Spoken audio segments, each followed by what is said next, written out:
यह कहानी महाकुंभ मेला से जुड़ी एक सच्ची कहानी है जिसे आप लोगों को सुनना आवश्यक है। गंगा नदी के किनारे बसे प्रयागराज शहर की सुबह अपने आप में एक अलौकिक अनुभव थी। ठंडी हवा, गंगा का शीतल जल और दूर दूर तक फैला हुआ मेला। इस बार महाकुंभ का आयोजन था और पूरे देश से करोड़ों श्रद्धालु अपनी आस्था के साथ यहाँ उमड़े थे। पंडित शिवदास, जो वर्षों से कुंभ मेले में पूजा अर्चना करते आ रहे थे, अपने छोटे पोते अर्जुन के साथ वहां आए थे। अर्जुन को इस मेले के बारे में बहुत जिज्ञासा थी। उसने पूछा, दादाजी, महाकुंभ मेला इतना खास क्यों होता है? शिवदास मुस्कुराए और बोले, बेटा, महाकुंभ मेला हर 12 साल में आता है। यह हमारी आस्था, संस्कृति और परंपराओं का पर्व है।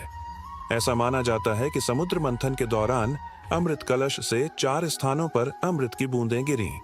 हरिद्वार, प्रयागराज, उज्जैन और नासिक। इन्हीं स्थानों पर महाकुंभ मनाया जाता है। जो यहाँ स्नान करता है वह मोक्ष प्राप्त करता है। अर्जुन ने अपनी आंखों से चारों ओर का दृश्य देखा। संत, साधु, नागा बाबा और आमजन सभी गंगा स्नान कर रहे थे। कोई ध्यान में लीन था तो कोई भजन कीर्तन में मग्न। अर्जुन को यह सब जादुई लग रहा था। इसी दौरान अर्जुन की नजर एक छोटे बच्चे पर पड़ी जो अपने माता पिता से बिछड़ गया था। वह बच्चा रो रहा था और भीड़ में इधर उधर दौड़ रहा था। अर्जुन ने तुरंत अपने दादाजी को बुलाया और उस बच्चे की मदद करने को कहा। शिवदास ने उसे संभाला और मेले के आयोजकों के पास ले गए। घंटों की तलाश के बाद उस बच्चे के माता पिता मिले। उनकी आंखों में आंसू और दिल में कृतज्ञता थी। उन्होंने शिवदास और अर्जुन को धन्यवाद दिया। अर्जुन के दिल को यह देखकर बहुत सुकून मिला। जब वे गंगा के किनारे लौटे तो सूरज ढल चुका था। चारों ओर दीपों की रोशनी और आरती की गूंज थी।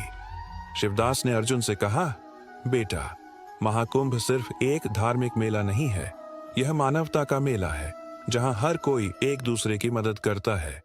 यह हमें सिखाता है कि हमारी आस्था और करुणा सबसे बड़ा धन है।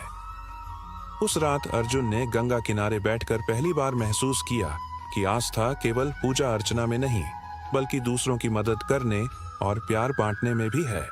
महाकुंभ का अनुभव अर्जुन के दिल में जीवन भर के लिए एक अमूल्य स्मृति बन गया।